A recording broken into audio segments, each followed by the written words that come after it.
Bueno, buenos días.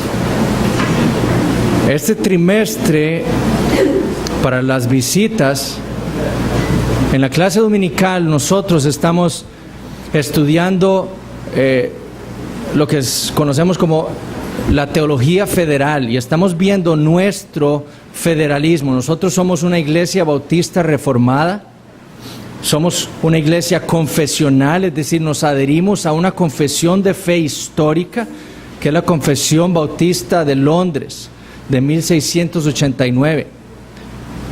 Y lo que en esa confesión se afirma es lo que nosotros estimamos es el resumen de las doctrinas que nosotros creemos enseñan las Escrituras. Y como bautistas reformados, nosotros creemos en una teología federal. Esta es la tercera clase y en las clases anteriores definimos la teología federal como el estudio de los pactos bíblicos. Pero es el estudio de los pactos de Dios que vemos en la Biblia. Y esto es importante porque no se trata del estudio de todos los pactos que vemos en la Biblia, ¿verdad?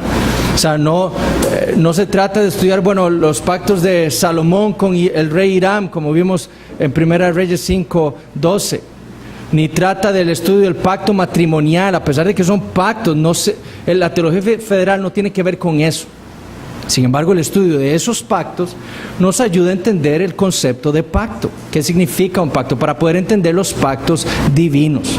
Pero entonces, eso es la teología federal. Y la importancia de esa teología no debe subestimarse. Porque la Biblia es claramente un libro en donde se nos declaran a nosotros por medio de pactos. La Biblia, hemos dicho, es una sola historia de principio a fin. Tiene un propósito, una continuación, un flujo hacia adelante, progresivo, desde Génesis hasta Apocalipsis. Y en esa historia, los pactos sirven para ir uniendo esos distintos puntos de esa historia única de la redención de Dios.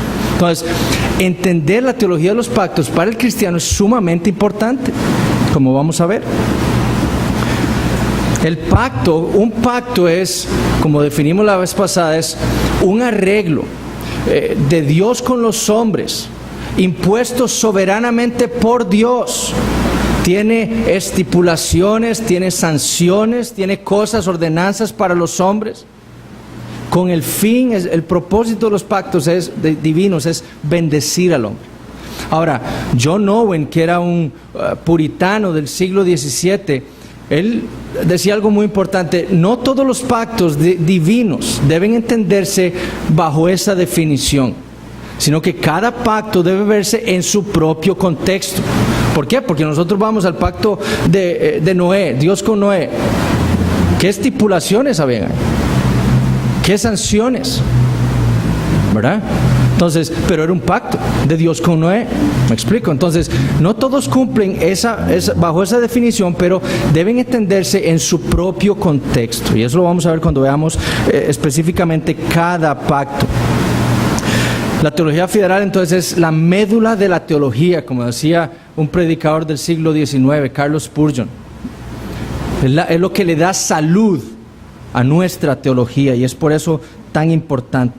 Ahora, la importancia de entender la teología de los pactos o la teología federal es lo mismo, es esta: que una distorsión en el entendimiento de los pactos conlleva a una distorsión en el entendimiento del Evangelio.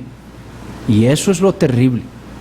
Una distorsión en la visión de los pactos, en el entendimiento de los pactos, conlleva, sin lugar a dudas, a un mal entendimiento del Evangelio. Entonces, es por ello que el día de hoy, este es mi resumen.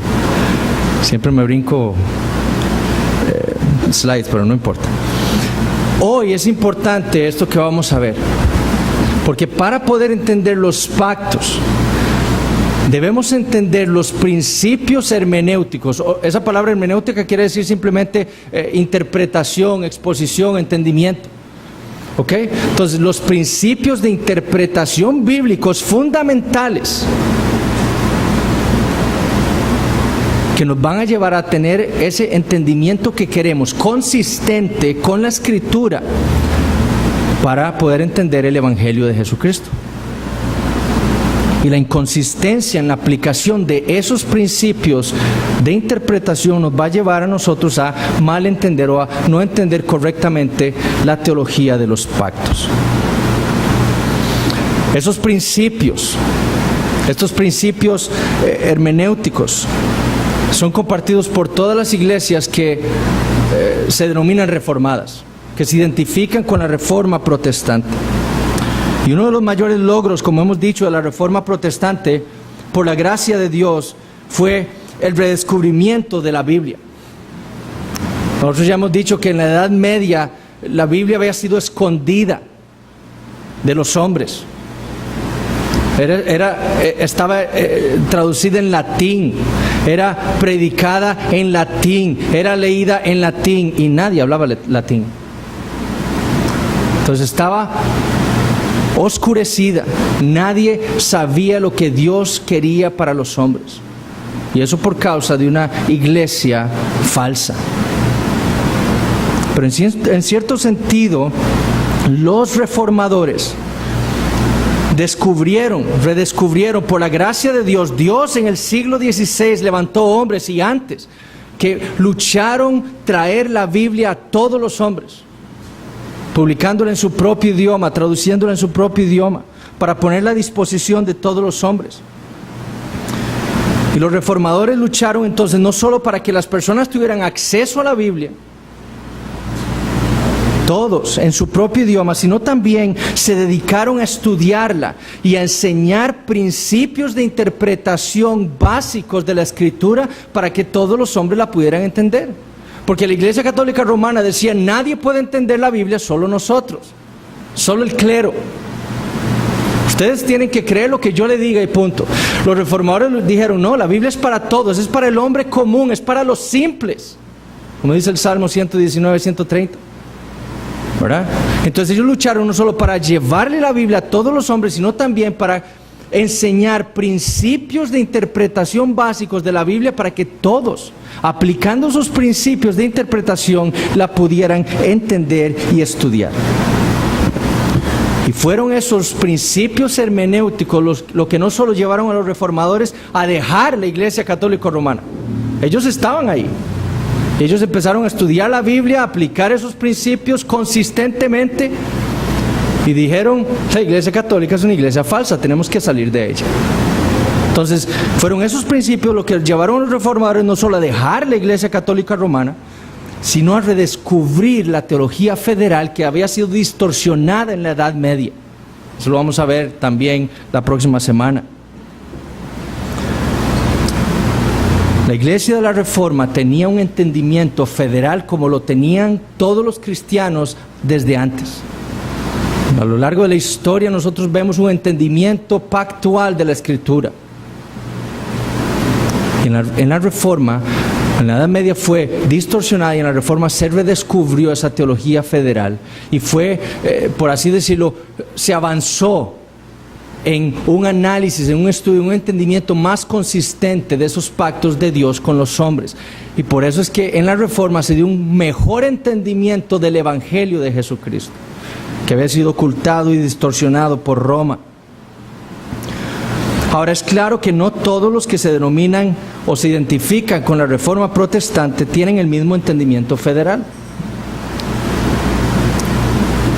El más claro ejemplo es nuestra diferencia con los hermanos presbiterianos. Los hermanos presbiterianos son hermanos nuestros en la fe, ellos creen en el Señor Jesucristo, pero su interpretación de los pactos es distinta a la nuestra.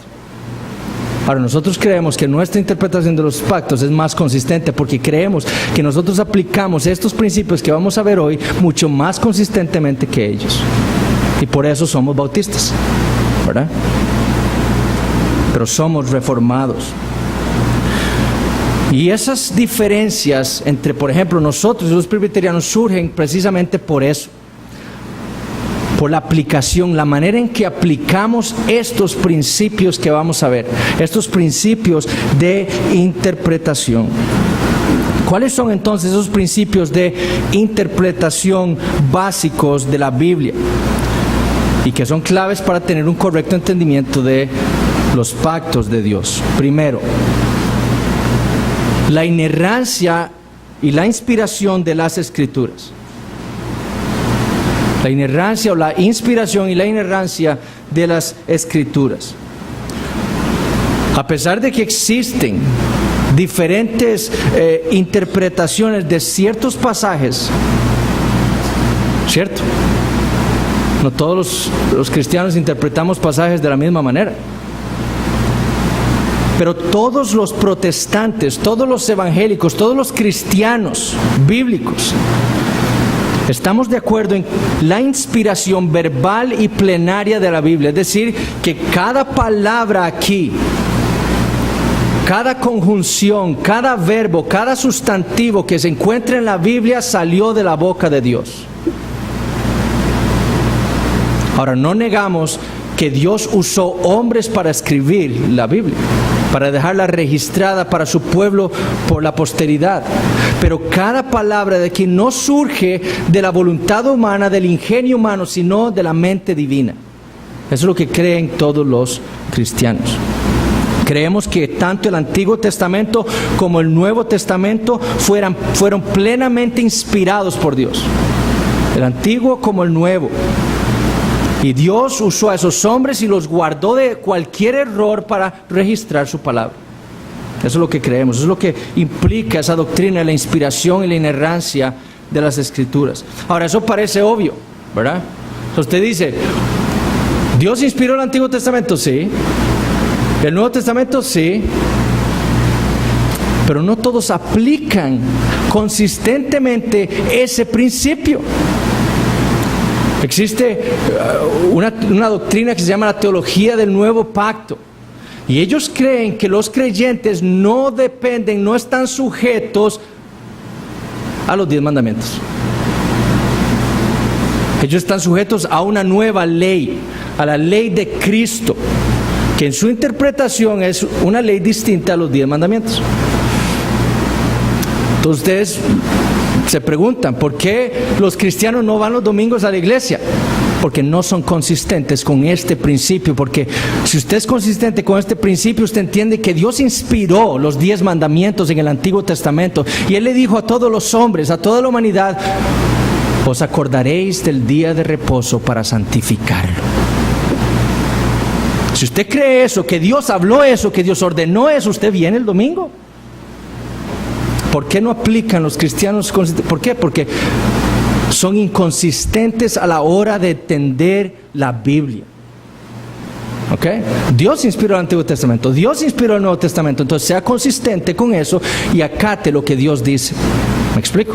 Entonces, eso es ser inconsistente. Usted puede decir ser protestante, usted puede decir creer en que la Biblia toda es inspirada por Dios, es inerrante.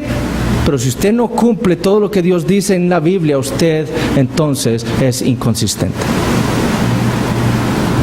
Nuestra confesión dice: la autoridad de las Escrituras, por la que ellas deben ser creídas y obedecidas, no depende del testimonio de ningún hombre o iglesia, sino enteramente del que Dios, que en sí mismo es la verdad, el autor de ellas, dice, y deben ser creídas porque son la palabra de Dios. Toda la Biblia. No solo el Nuevo Testamento, toda la Biblia. Martin Lloyd-Jones criticaba cuando él veía a un cristiano, decía en un libro, cuando él veía a un cristiano con un Nuevo Testamento nada más, él decía, eso es ilógico. Dios inspiró el Antiguo y el Nuevo Testamento. Entonces debemos aplicar ese principio consistentemente a nuestras vidas. Segundo principio de interpretación de la Escritura: usar o el uso del método, y ya lo vamos a explicar, literal, gramático, histórico en la interpretación de las Escrituras. Para todas estas cosas, nosotros ya las enseñamos, creo que hace 2 años, en una misma clase dominical que hablamos sobre interpretación bíblica. Eso está en la página de internet, en cursos. Se meten ahí, ustedes pueden estudiar esto que estamos hablando ahora. Por eso no voy a profundizar mucho en esto. Pero entonces el segundo principio es el uso del método literal, gramático, histórico en la interpretación de la Biblia. Es decir, nosotros creemos que la Biblia debe entenderse literalmente, ¿ok? Literalmente. Pero ¿qué significa que sea interpretada literalmente? Porque los dispensacionalistas dicen que ellos son más literales que nosotros, ¿verdad? ¿Qué significa interpretar la Escritura literalmente? Significa que yo voy al libro de Isaías y voy a interpretar la Escritura literalmente según el género en el que está ese texto. Si es profecía, lo voy a interpretar como profecía. Si es narrativa histórica, lo voy a interpretar como una narrativa histórica. Si es didáctico, o sea, si es enseñanza, lo voy a interpretar como una enseñanza. Yo no voy al periódico y leo, habla del presidente de Costa Rica yendo a China. Eso significa que el presidente fue a los infiernos y... Usted interpreta el periódico de una manera literal, como una narrativa histórica. Bueno, así es como debemos interpretar la Escritura, dependiendo del género literario en que un texto se encuentra, ¿verdad? Pero entonces, por ejemplo, los dispensacionalistas creen que entonces las profecías que habían para Israel todavía no están cumplidas. Entonces ellos creen que todavía queda pendiente la instauración en un reino milenial del templo. Se va a reedificar otra vez el templo y se van a reinstaurar los sacrificios del templo. Los sacrificios que se practicaban en el Antiguo Testamento. Iba a haber un nuevo sacerdocio para hacer esos sacrificios. ¿Están aplicando consistentemente la Escritura? No. ¿Por qué? Porque usted va al Nuevo Testamento y ¿qué dice ahí Cristo en Hebreos? Que Él ya entró a un mejor tabernáculo, no hecho con manos humanas. Y Él sacrificó su propio cuerpo, ¿para qué? Para siempre, ¿verdad? Entonces, eso es lo que significa. Es interpretar la Escritura según su contexto y el género. Por ejemplo, Booz le dice a Ruth en Ruth capítulo 2, Jehová recompense tu obra y tu remuneración sea cumplida de parte de Jehová Dios de Israel, bajo cuyas alas has venido a refugiarte. Debemos creer entonces que Dios tiene alas. ¿No? ¿Por qué? Porque en el Nuevo Testamento Jesús nos dice que Dios es espíritu. Eso es una metáfora para hablar de la protección de Dios sobre su pueblo. Entonces, ¿cómo interpretamos eso? ¿Interpretamos literalmente que Dios tiene alas? No. Literalmente interpretamos que es una metáfora y que significa que Ruth se puso bajo la protección de Dios.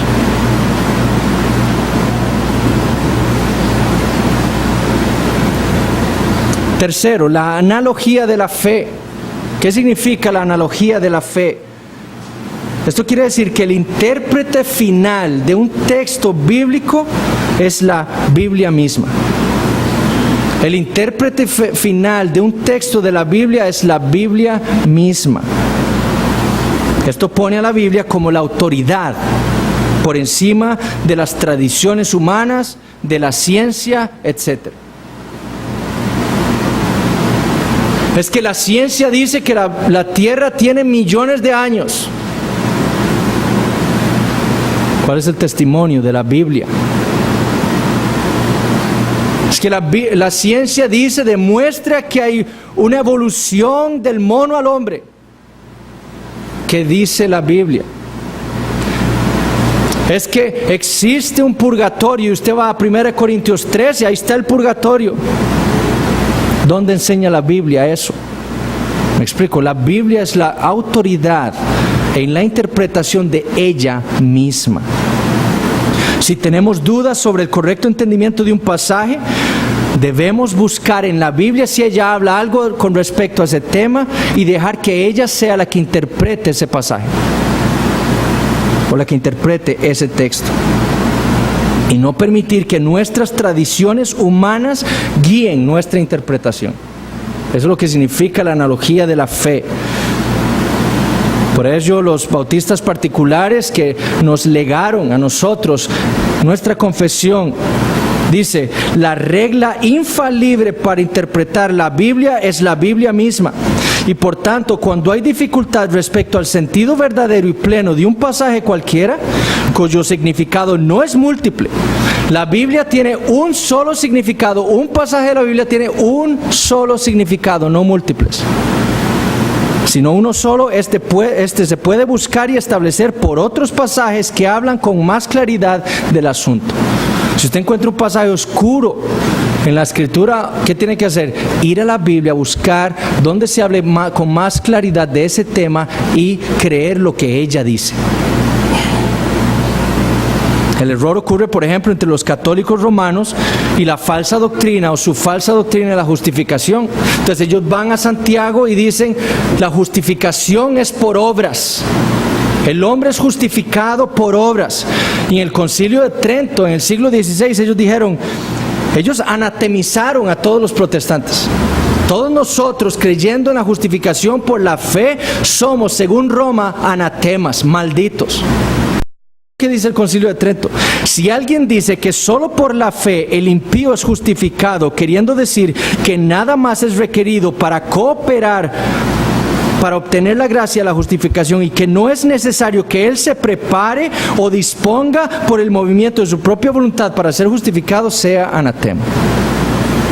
Es lo que dice Roma. Si usted va a ser justificado, tiene que hacer algo de su voluntad para que Dios lo justifique. Ahora, ¿de qué está hablando, por ejemplo, el pasaje en Santiago 2? ¿Está hablando de la justificación o está hablando de la fe? Está hablando de la fe que justifica. Entonces, ¿por qué Roma, si aplicara este principio hermenéutico de la analogía de la fe, entendería que usted tiene que ir entonces a pasajes que enseñen claramente, con mucho más claridad, la doctrina de la justificación? Romanos capítulo 4, Romanos capítulo 5, Gálatas capítulo 3, y entender lo que Pablo dice acerca de la justificación, porque ahí Pablo sí está hablando de la justificación. No en Santiago 2, que está hablando de la fe que justifica, pero de la fe, no de la justificación, ¿verdad? Y ellos se aferran a Santiago 2 y dicen, ve, la justificación es por obras. Y meten ahí es donde nosotros vemos el falso evangelio de Roma. Falso evangelio de la justificación por obras, cuando el evangelio bíblico es el evangelio de la gracia, la justificación por la fe, nada más. Cuarto principio es la perspicuidad de las Escrituras. Esa palabra, a pesar de que suena tan difícil, casi no la puede pronunciar uno. Significa nada más que la Biblia es suficientemente clara en los temas esenciales para la fe y la práctica, y que son necesarios para la vida del creyente. La Biblia es clara en todo lo que tiene que ver con la fe y la práctica que es necesaria para la vida del cristiano. Salmo 119, 130 dice, la exposición de tus palabras alumbra, hace entender a los simples. Eso es lo que hace la Biblia, es clara. Eso que decía Roma, que nosotros no podíamos entender la Biblia, es mentira. La Biblia es para todos los hombres. Y por medio del Espíritu Santo que Dios nos da en la regeneración, o con la regeneración, entonces Él nos da la capacidad para entender la Escritura. Nuestra confesión afirma, las cosas contenidas en la Escritura no son todas igualmente claras, ni se entienden con la misma facilidad por todos. Ciertamente, Pedro decía, hay cosas difíciles en Pablo, ¿cierto? Hay cosas difíciles, no muy claras a veces. Sin embargo, dice nuestra confesión, las cosas que necesariamente deben saberse, creerse y guardarse para conseguir la salvación, se proponen y se declaran en uno u otro lugar de las Escrituras, de tal manera que no solo los eruditos, sino aún los que no lo son, pueden adquirir un conocimiento suficiente de tales cosas por el debido uso de los medios ordinarios. Es decir, orando, estudiando la palabra, leyéndola, aplicando los principios de interpretación básicos de la Escritura.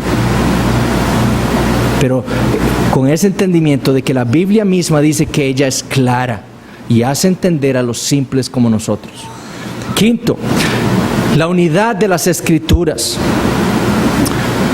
La Biblia, como dijimos al principio, es un solo libro, es un solo plan divino. El Antiguo Testamento y el Nuevo Testamento son complementarios, no se contradicen el uno al otro. Son escritos por el mismo y el único autor, que es el Espíritu Santo, y son ambos necesarios para entender la voluntad de Dios.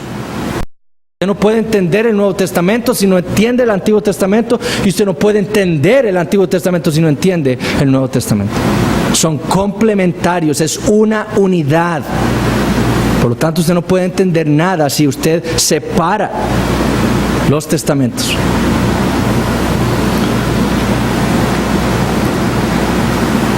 A pesar de que muchos que se llamarían protestantes, que no se identificarían con Roma, fallan en aplicar este principio consistentemente.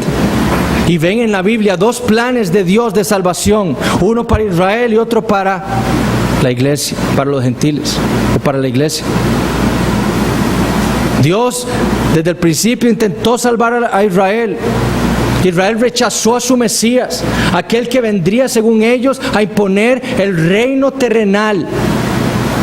Y como lo rechazaron, entonces Dios se volvió a la iglesia para salvarlos a ellos. Esa es una división en los testamentos, una división en el plan divino de Dios de redención de pecadores. Y eso es un error. Y ahí vemos cómo entender mal la teología de los pactos lleva a un mal entendimiento del Evangelio. Porque entonces, ¿cómo Dios salva a los judíos? ¿Cuál era el plan? ¿No es que desde el principio Dios viene predicando el Evangelio a toda la humanidad? ¿Sí? Entonces, atentan contra el Evangelio de Jesucristo, y esto lo vamos a ver la próxima semana.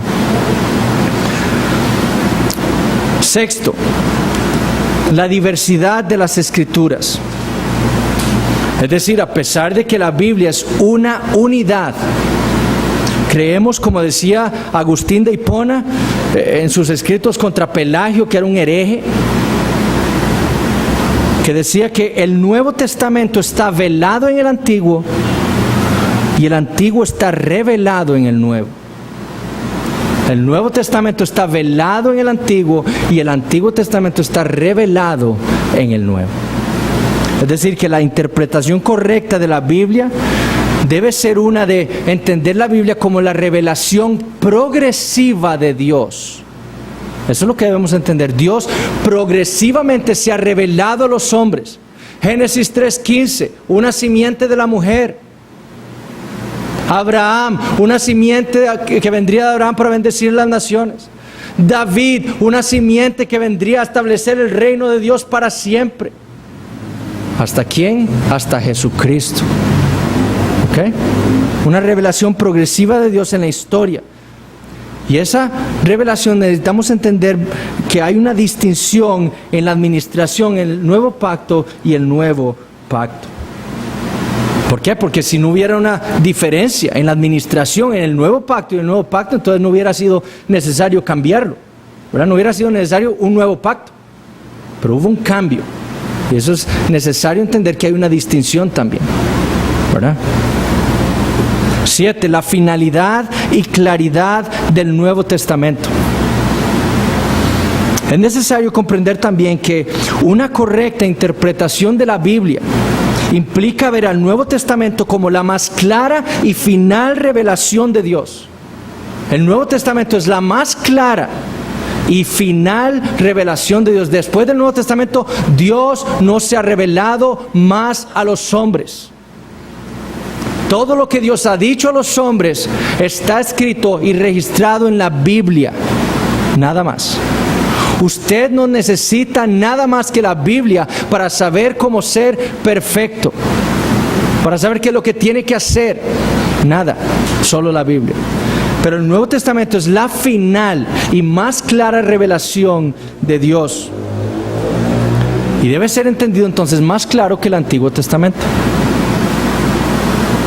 Porque el Antiguo Testamento hablaba mucho de tipos, de sombras, de figuras. Pero en el Nuevo Testamento nos han sido expuestos, explicados.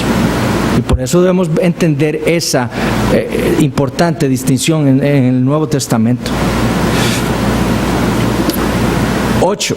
La prioridad del Nuevo Testamento. Debido a que el Antiguo Testamento es revelado en el Nuevo, ¿verdad? Eso es lo que entendemos. El Antiguo Testamento es entendido en el Nuevo Testamento. En la revelación del Nuevo Testamento, Dios nos ha explicado el Antiguo Testamento. Y debido a que eso es así, debe existir en todo proceso que estamos haciendo nosotros de interpretación de la Biblia, una dependencia final en la revelación del Nuevo Testamento, que nos permita a nosotros determinar qué es lo que cierto pasaje en el Antiguo Testamento quería decir. Y cómo es que el Antiguo Testamento se cumple en el Nuevo Testamento. Debe haber una dependencia final en el Nuevo Testamento para esto. ¿Okay? ¿Cómo es que aquellos sacrificios se cumplen en el nuevo pacto? Bueno, el Nuevo Testamento nos lo explica. Y entonces, ¿qué debemos practicar nosotros? Lo que nos dice el Nuevo Testamento, ¿verdad? Nos dicen las sombras, sino la explicación de eso. Eso es lo que nosotros debemos practicar. Y este es un libro muy importante. Yo creo, aquí lo venden. De hecho, yo creo que este lo compré aquí en alguna librería en San José. Principios de interpretación bíblica. Este libro es muy bueno. Si usted quiere aprender a interpretar la Escritura correctamente, compre este libro. Principios de interpretación bíblica de Louis Berkhoff. Y él dice esto: el Antiguo Testamento ofrece la clave para interpretar correctamente el Nuevo. Pero dice esto: el Nuevo Testamento es un comentario del Antiguo. Es decir, el Nuevo Testamento tiene prioridad en la enseñanza de cómo es que el Antiguo Pacto es cumplido en él. El Nuevo Testamento tiene prioridad y es el comentario que me dice a mí cómo es que el Antiguo Testamento se cumple en el Nuevo. Yo no voy al Antiguo y digo, bueno, esto tiene que ser así. No, si el Nuevo Testamento me dice a mí cómo es que eso se cumple en el Nuevo Testamento, eso es lo que yo debo creer.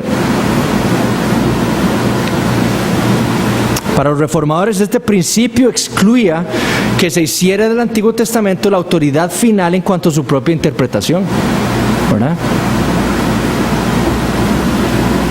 No es sano entonces hacer inferencias del Antiguo Testamento para la práctica de la iglesia del nuevo pacto. Y fue así como los reformadores entonces desecharon todo el sacramentalismo del catolicismo romano. Porque la Iglesia Católica Romana iba al Antiguo Testamento y decía, bueno, así era la iglesia en Israel. Habían sacerdotes, entonces tenemos que poner sacerdotes. La vestimenta distinta de los sacerdotes, entonces vistámonos diferente los sacerdotes. Los utensilios sagrados, entonces ustedes ven todo lo que tiene Roma. Los altares, y eso es lo que tiene Roma. ¿Por qué? Porque ellos hacen inferencias del Antiguo Testamento y lo querían aplicar al Nuevo Testamento. Pero el Nuevo Testamento nos comenta cómo es que eso se cumplió en el Nuevo. Debemos creer lo que dice el Nuevo Testamento, no hacer inferencias en el Antiguo Testamento y traerlas a la iglesia del Nuevo Pacto. Entonces los reformadores, aplicando ese principio, desecharon el sacramentalismo romano. Eso no es necesario, ¿verdad? La Iglesia Católica Romana había inferido por necesaria consecuencia cosas del Antiguo Testamento, de la liturgia eclesiástica de Israel, para traerlo al Nuevo Pacto.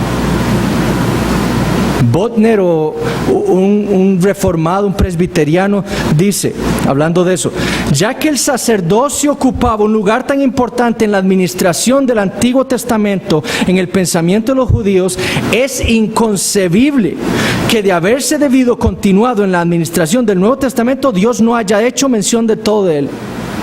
Es decir, si el sacerdocio del Antiguo Testamento debía haberse continuado en el Nuevo, es inconcebible que Dios no haya dicho nada de eso en el Nuevo Testamento. Y por eso los reformadores desecharon ese sacerdocio católico romano. Y así fue como los presbiterianos, los bautistas particulares aplicaron consistentemente ese principio y entendieron que los elementos en la adoración a Dios que debían practicarse en la iglesia del Nuevo Pacto no eran esas inferencias del Antiguo Testamento, sino debía ser la predicación, como dice el Nuevo Testamento, la oración, escuchar la palabra de Dios, la enseñanza y la admonición por medio de salmos, himnos y cánticos espirituales, por medio de la adecuada administración de las ordenanzas de Cristo. La cena del Señor y el bautismo, eso es la liturgia de la iglesia del Nuevo Pacto. ¿Por qué? Porque el principio de la finalidad, de la autoridad en la interpretación del Nuevo Testamento, del Antiguo, nos dice eso. Lo que debe practicar, la liturgia que debe practicar la iglesia del Nuevo Pacto. No sacerdotes, no altares, nada de eso, porque eso ya se cumplió. Pero vemos también cómo los presbiterianos fallan en eso. Porque Bodner, como leímos, critica muy fácilmente a Roma diciéndole: ustedes hacen inferencia del Antiguo para el sacerdocio. Eso es un error. Pero no hacen los presbiterianos lo mismo con el bautismo de infantes. Vean lo que dice David Kingdon acerca de Bodner. Dice: por lo tanto, contra Roma, los pedobautistas o los que creen en el bautismo de infantes insisten: no hay un mandamiento positivo para continuar el sacerdocio del Antiguo Testamento, por lo tanto no está vigente. Pero contra los bautistas declaran que a pesar de que no hay un mandamiento positivo para bautizar infantes, el mandamiento del Antiguo Testamento para circuncidar infantes aún debe mantenerse como bueno y provee el permiso para el bautismo de infantes. ¿Ven la inconsistencia? O sea, no hay un mandamiento positivo para mantener el sacerdocio, pero a pesar de que no hay un mandamiento positivo en el Nuevo Testamento de circuncidar niños, bebés, no importa. Inferimos en el Antiguo Testamento que la circuncisión nos permite a nosotros bautizar niños. Inferencias. Eso es lo que los principios reformados de interpretación bíblica desechan. No debe ser. Vemos una inconsistencia ahí de los hermanos presbiterianos. 9. La tipología de la Escritura. Es decir, cuando estamos interpretando la profecía del Antiguo Testamento, debemos entender que se cumple en el Nuevo. Por ejemplo, nosotros leemos la profecía del Nuevo Pacto en Jeremías 31, versículos 31 al 34.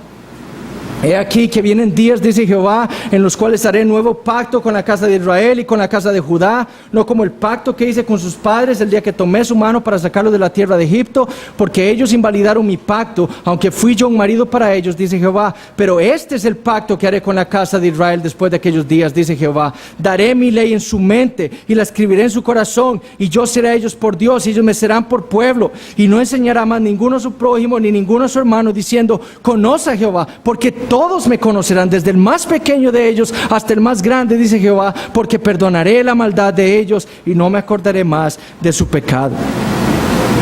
Y muchos presbiterianos que creen en el bautismo de niños afirman que ese pacto no está en efecto, no es efectivo aún. Y por eso entonces meten niños en la membresía de la iglesia. Porque este pacto todavía no se cumple hasta la venida de Cristo. Eso es lo que muchos presbiterianos creen. No todos, ¿verdad? Vamos a ver, cuando veamos los pactos también vamos a ver eso. Como muchos creen eso, otros creen otras cosas, pero muchos creen eso.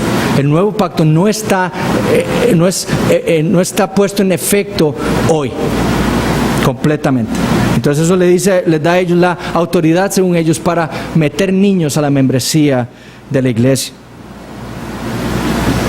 Entonces, la correcta interpretación tipológica de la Biblia pone la prioridad en el Nuevo Testamento como el intérprete final del Antiguo. En lugar de hacer del Antiguo Testamento su propio intérprete. No, el Nuevo Testamento interpreta al Antiguo. ¿Okay? Y 10, la prioridad en la aplicación de los principios hermenéuticos. Hay una prioridad en la aplicación de los principios hermenéuticos. Todos nosotros, por causa de nuestro pecado, somos falibles. ¿Ok? Todos fallamos. Fallamos en nuestra por eso existen por eso hay presbiterianos, por eso hay bautistas, por eso hay dispensacionalistas. ¿Por qué? Porque somos falibles. Por lo tanto, y debido a que el significado de la Escritura, como vimos de nuestra confesión, es uno, y que la Biblia no se puede contradecir a sí misma en ningún lugar, se han descrito 5 prioridades generales en la aplicación de esos principios hermenéuticos. 5 prioridades que nosotros como estudiantes de las Escrituras debemos realizar. Primero, el contexto más cercano a un pasaje, ¿ok? Estamos leyendo 2 Corintios 3, 2. El contexto más cercano a ese pasaje es, más determinativo en el significado que el más lejano. Es decir, si yo quiero entender lo que Pablo dice, primero voy a ver qué es lo que Pablo escribió. No voy a comparar Pablo con Mateo, o Pablo con Santiago, o Pablo con Lucas, no. Primero voy a analizar lo que Pablo escribió en ese libro, después lo que Pablo escribió a otras iglesias, y después podré compararlo con otros autores en la Biblia. Pero el contexto inmediato a un pasaje es más determinativo en el significado de ese pasaje que el contexto más lejano. Segundo, un enunciado didáctico o de enseñanza de un tema es más significativo para ese tema que una narración histórica o descriptiva. Es decir, cuando Pablo está enseñando acerca de la justificación, eso es más determinante para mí, en mi entendimiento de la doctrina de la justificación, que un pasaje en Hechos, ¿verdad? Una narrativa histórica en donde uno puede inferir que está hablando de la justificación.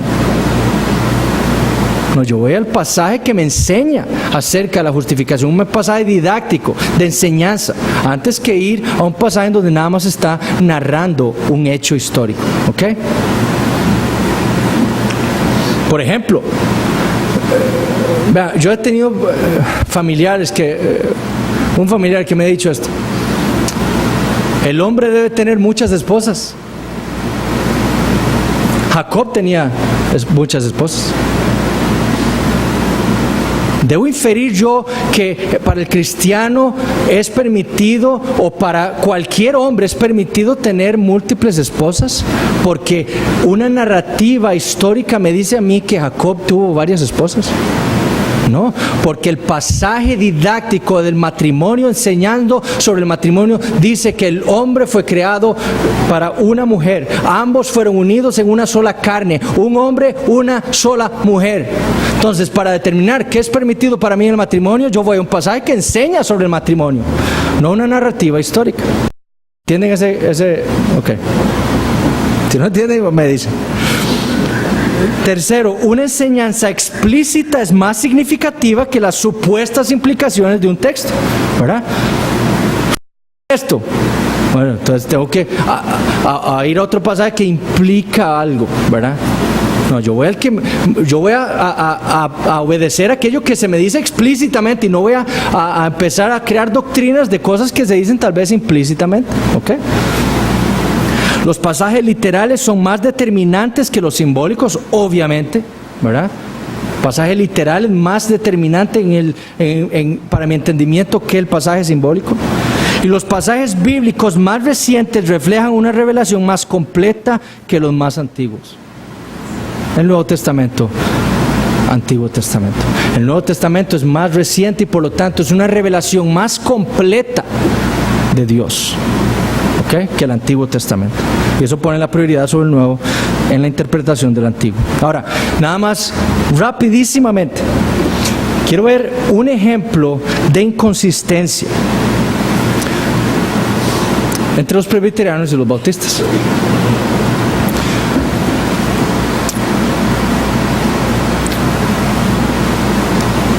La confesión de fe de Westminster, que es la confesión de fe de los hermanos presbiterianos, que fue la que nosotros, los bautistas particulares del siglo XVII, tomaron junto con la Declaración de Savoy para editar nuestra confesión de fe en 1677, que después se convirtió en la de 1689.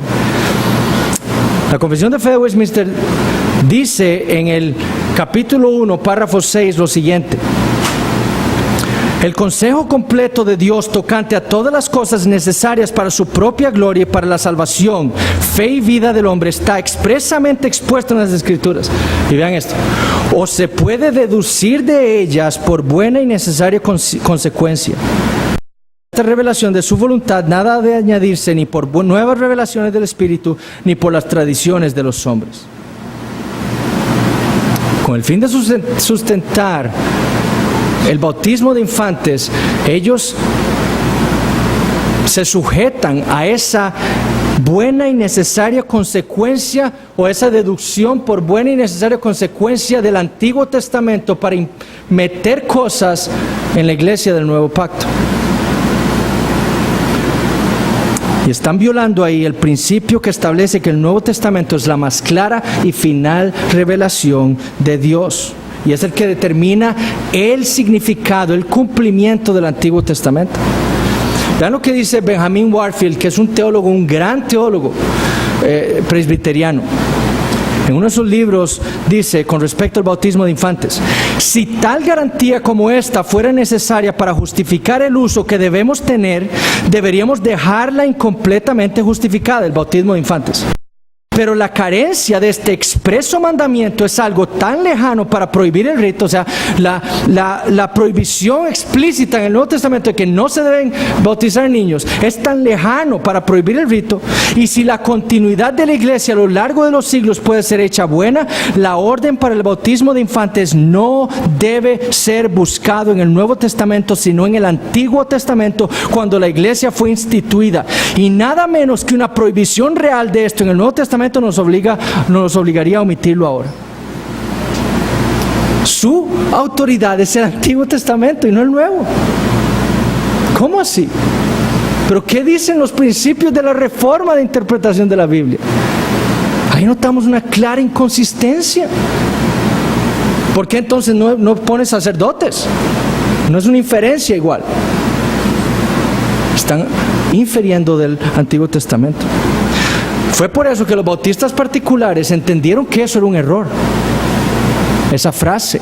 Y noten la diferencia en nuestra confesión: todo el consejo de Dios tocante a todas las cosas necesarias para su propia gloria y para la salvación, la fe y la vida del hombre está expresamente expuesto o implícitamente revelado en las Escrituras, y a esta revelación de la voluntad nada será añadido, etc. Ellos quitaron eso, porque eso no era un correcto uso de los principios de interpretación bíblica. Usted no puede inferir en el Antiguo Testamento algo para meterlo en la iglesia del Nuevo Testamento. El Nuevo Testamento es nuestra autoridad para entender el Antiguo Testamento, y por eso quitaron eso, editaron eso fuera de nuestra confesión. Ahora, uno de los argumentos de los presbiterianos para justificar el bautismo de infantes es, como vamos a ver en el pacto abrahámico, es decir, que el pacto de gracia es uno desde Abraham hasta Cristo. ¿Okay? Entonces, si en el pacto abrahámico se incluyeron los niños en la circuncisión, entonces en el nuevo pacto también, ¿verdad? No hay discontinuidad tampoco en los pactos, que es lo que hay en nuestro entendimiento. Pero entonces, si esto es así, la deducción por necesaria consecuencia, para utilizar las palabras de la Confesión de Fe de Westminster, es que los niños de los creyentes deben ser bautizados e incluidos en la membresía de la iglesia del nuevo pacto. Eso es lo que ellos creen, ¿verdad? Ahora, surge una pregunta entonces.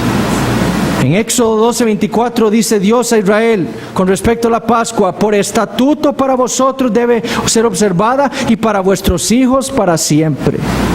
O sea, si los hijos de los israelitas en el antiguo pacto, receptores de ese pacto abrahámico, circuncidados, podían comer de la Pascua solo por ser circuncidados, solo por ser parte del pueblo de Abraham, entonces no deberían los presbiterianos admitir a la cena del Señor a sus niños bautizados como infantes. Es una pregunta importante. Bueno, Berkov, que es un presbiteriano, él dice que no, porque los niños no cumplen con los requisitos que el Nuevo Testamento establece para la cena del Señor, que son, ¿qué? Fe y la capacidad de hacerse un autoexamen. Pero de nuevo, vemos la inconsistencia de Berkov, porque el Nuevo Testamento ordena fe y arrepentimiento y después bautismo. Eso es lo que ordena el Nuevo Testamento: fe o arrepentimiento, fe y bautismo. Entonces, ¿Por qué usted entonces bautiza niños y no los admite en la cena? Si hay un claro mandamiento en el Nuevo Testamento de que la persona debe arrepentirse, creer y luego ser bautizado. Entonces no se aplica ese principio de la finalidad del Nuevo Testamento consistentemente, y eso es lo que yo quiero que nosotros entendamos. Nosotros debemos ser consistentes lo más que se pueda con la Escritura, desechar nuestras tradiciones, lo que nos han enseñado, debemos ponerlo todo bajo la autoridad de la palabra. John Murray, otro presbiteriano, vean lo que dice: descarta la participación de los niños en la cena, afirmando que ese texto en Éxodo, ojo lo que dice, no hace mención de infantes participando de la Pascua. Ahí en Éxodo no se dice que hay infantes tomando de la Pascua. Y además dice que la dieta de la Pascua no era apta para los infantes. Entonces no pueden ser para infantes, por eso no admitimos niños en la cena. ¿Por qué entonces Murray usa los relatos del bautismo, de bautismos en las casas en el Nuevo Testamento para decir que habían infantes? Es que ahí tenían que haber infantes. Era una casa, toda una familia, tenía que haber un bebé. ¿Por qué aplican tan inconsistentemente los principios hermenéuticos? Nosotros debemos ser consistentes lo más que podamos con esos principios de interpretación de la Escritura, y aplicando consistentemente esos principios, entonces tenemos la teología bautista federal. Por eso yo estoy seguro, y por eso soy bautista reformado, porque creo que esta teología federal es la más consistente con las Escrituras. Ahora, esto lo vamos a ver cuando veamos cada uno de los pactos, analizándolos en la Escritura. Si tienen alguna pregunta, me buscan. Si no, ahora tenemos un espacio para saludarnos y volvemos a las 10:35. Gracias.